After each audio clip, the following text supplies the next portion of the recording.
Hi guys! Hello sa mga OFW here in Russia and all around the world. I am Mini Badar, your OFW blogger.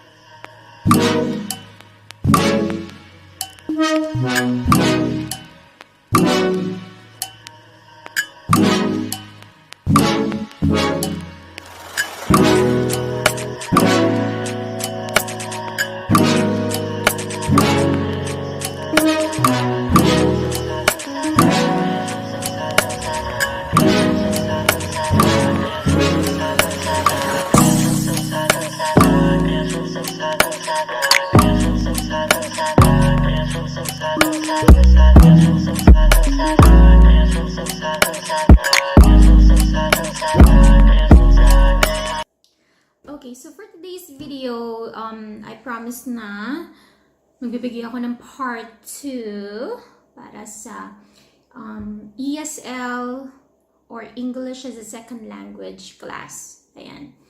So, it's 11 o'clock in the evening here in Russia. And, okay, and, after an hour, magkakaroon ako ng class with Yeshika. So, she's my first class. Okay, Sunday here, pero Monday na kasi advance ng 6 hours. And, okay, so, tips para sa mga interested na gustong maging ESL teacher. Okay, number 1 is, you have to review your lessons, your topics, na i-discuss nyo on your class. That's very, very important. Make sure na you are prepared before your class. Okay, what else? Number 2, you have to be perky, you have to be cheerful during the class. Very important yan. You shouldn't, kasi because it's online, okay, it's either voice or video class. You have to make sure na your voice is very perky, very friendly, cheerful, so that the student will not feel bored or will not feel uncomfortable during the class. So very important yan. Third is during the class, make sure na yung klase is yung flow ng class is according to your lesson. Kasi siguro maybe sometimes you can share your opinion or you can share your experiences, ganyan. So so you can do that as well. Okay, third, if you have a new student, okay, first thing that you do is you get to know each other. You ask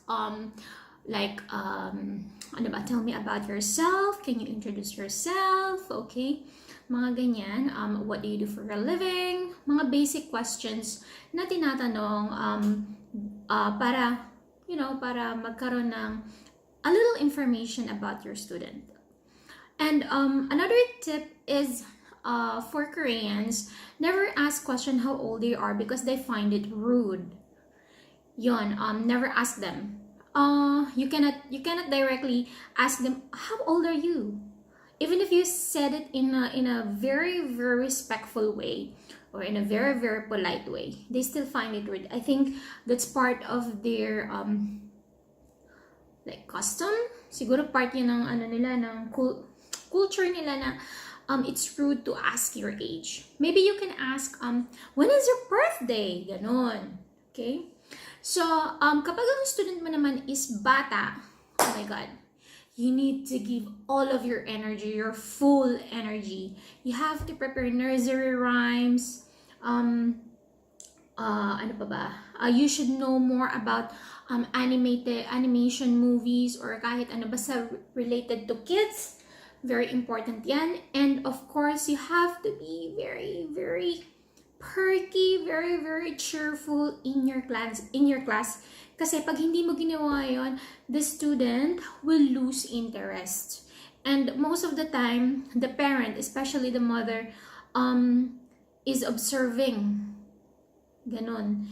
nag-observe yung parent, nag-observe yung mother, if their child is participating in your class, or if the teacher is doing the right job, ganon, or if the student, or if their child is learning something from your class. Kasi nagre-report yung parents sa sa pinaka sa management, ganon, nagre-report yan sila. Okay? Pero since I'm a freelance, they directly tell me what I need to do. So, wala naman akong batang estudyante. Most of my students are adults. So, yun. What else that you need to know about ESL? Another thing is,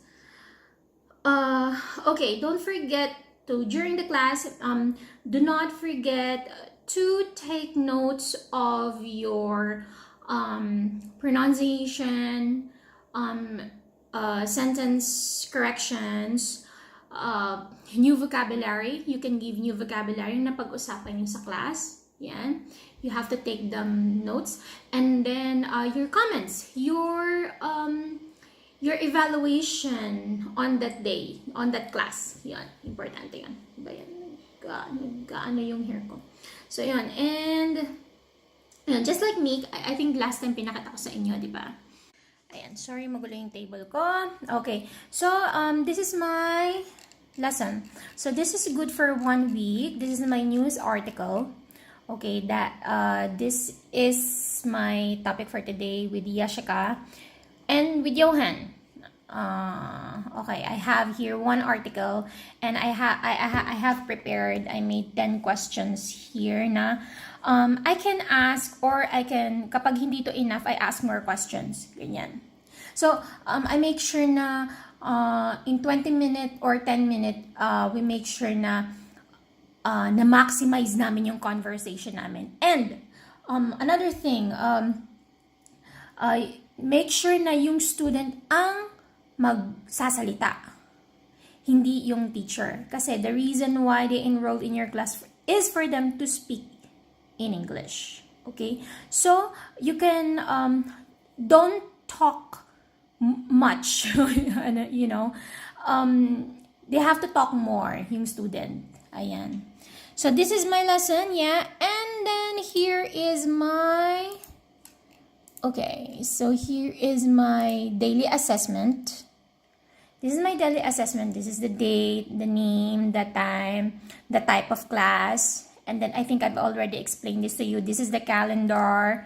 Okay, and green is for present, red is for absent, 3 is for hold, blue is for no class, and brown is for end term. Ayan.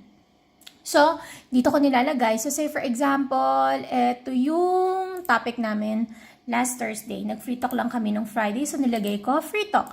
And then, nandito yung, gosh, nandito yung aking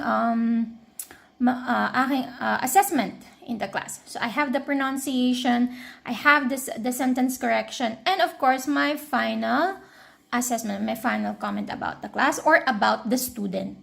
Ayan, so ganun siya. So, this is for the news article. And then, I also have here this other book. Okay, ito naman yung book ko for beginner. Not really beginner, but for intermediate, something like that. Ayan. So, ito yung book ko sa kanya. This is Go ESL Book 3. Okay? Ito siya. Ayan. So, for 1 topic for 1 day. Ayan. 1 topic for 1 day. So, make sure na ma-maximize nyo yung time of class ninyo. Ayan. And then, after that, sinisend ko yun sa email. Sa email nila, I attached it and send it to their email. Ayan. Yan. Tapos, naglalagay ako ng konting note dito. Ayan. And then, I send to them. I do it every day. So, right after the class, I do it every day. Ayan. So, yun. Yung mga tips ko sa inyo. And, of course, do not, before you wrap up the class, before you end the class, you have to ask them, do you have any questions? or you can correct their pronunciation before you wrap up your class, ganyan. You can tell them, can you repeat after me? Or kapag yung student yun naman is hindi pa ganon kagaling mag-English at hindi pa ganon kagaling maka-comprehend ng English, you can tell them in their language and translate it in English. So say for example, tara haseyo, repeat after me. Ganon. So they would understand. So yun. Then they will repeat it after you. So very important yun. Make sure na meron kayong kinokorek. Or during the class, habang nag-uusap kayo, okay, you can say this way. Instead of saying this, you can say it better this way. Ganon. Always make sure na kinokorek niyo yung student in a polite way. Hindi yung sasabihin na, oh, mali ka. Ganon. That is wrong. Hindi pwedeng ganon. Dapat polite lang. Ayan. So yun. What else? Ayan. Okay. So, for those students na interested, for those students who are interested to learn and study English online, I am recommending Fonline Online English tutorial services. I'm gonna write it on the description box below about the company, or you can check their Facebook, or you can message me if you want. So yan yung company ko dati. Yan. Oh, another thing before I forget. Kapag video class pala, make sure you look presentable. Ayan, no sleeveless or whatsoever, and you have to put on a little makeup para naman you will look great, you will look pretty on your student. Kasi there are some students who are very eager or who are motivated to learn English when they see that their teacher is pretty, ganyan, and at the same time they are, they sound like a native speaker. So yun. What else? Oh, yan. So yun. So to those students, I'm calling all Koreans, Japanese, Chinese, Russians, and other aspiring English speakers who want to learn, who want to study, who want to improve their English. I greatly recommend, or I highly recommend Fonline Online English tutorial services. Ayan, ano ba yun? Nabubulol ako. Tutorial services. They are located in Quezon City, Philippines. Okay, so if you are interested, just check their Facebook. You can message me like what I've said. I assure you they have such excellent teachers. Ayan. So, yan.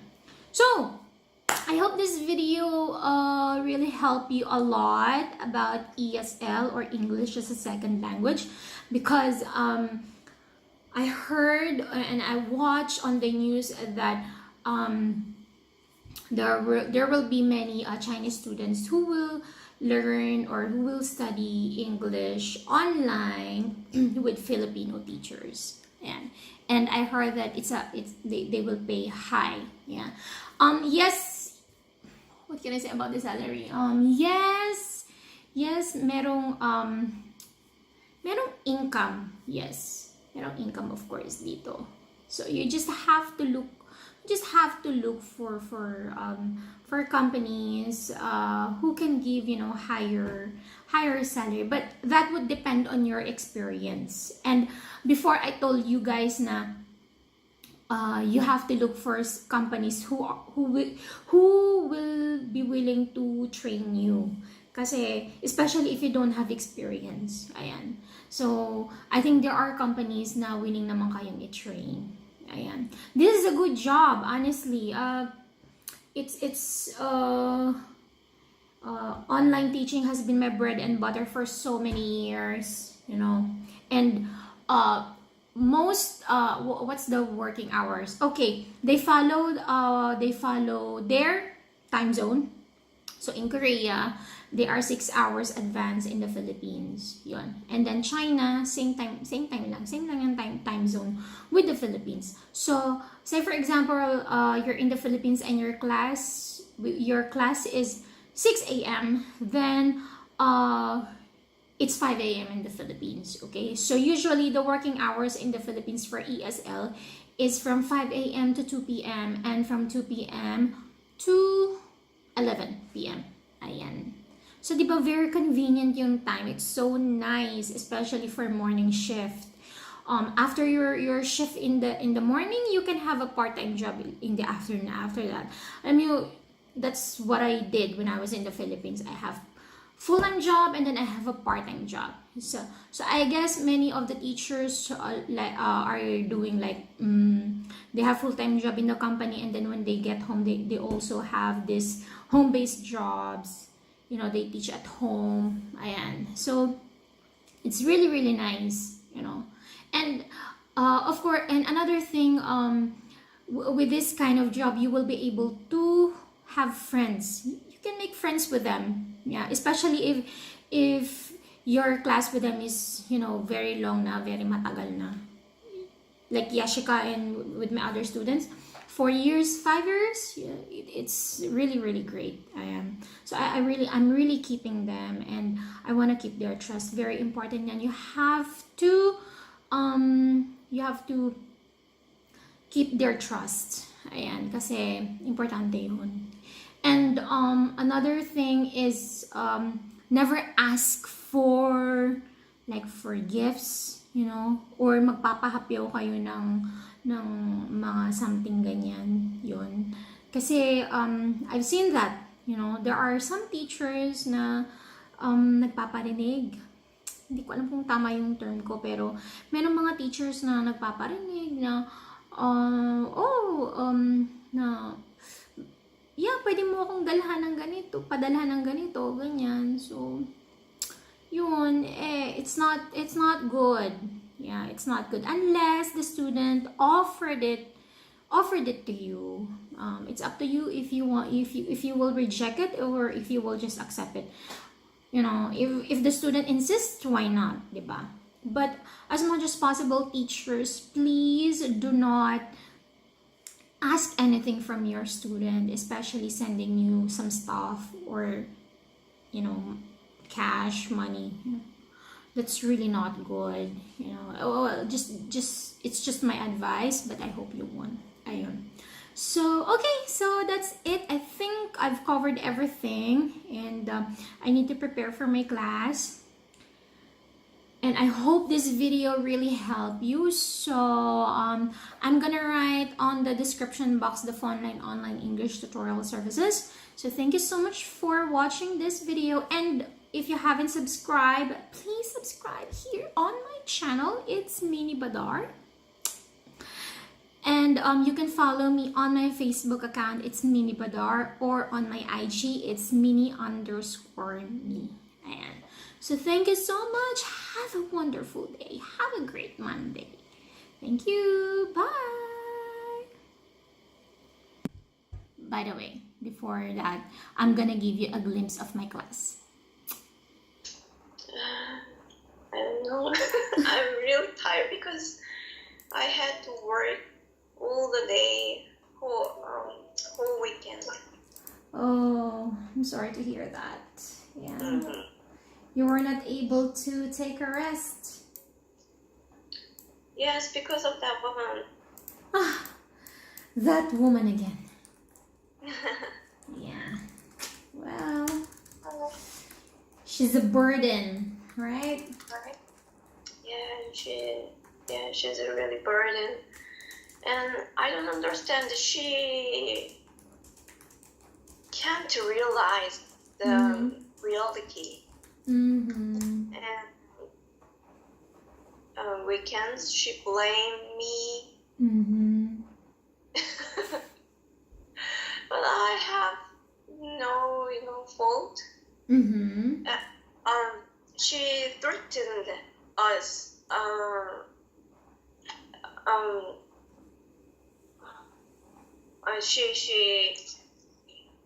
I let her quit, and she told me I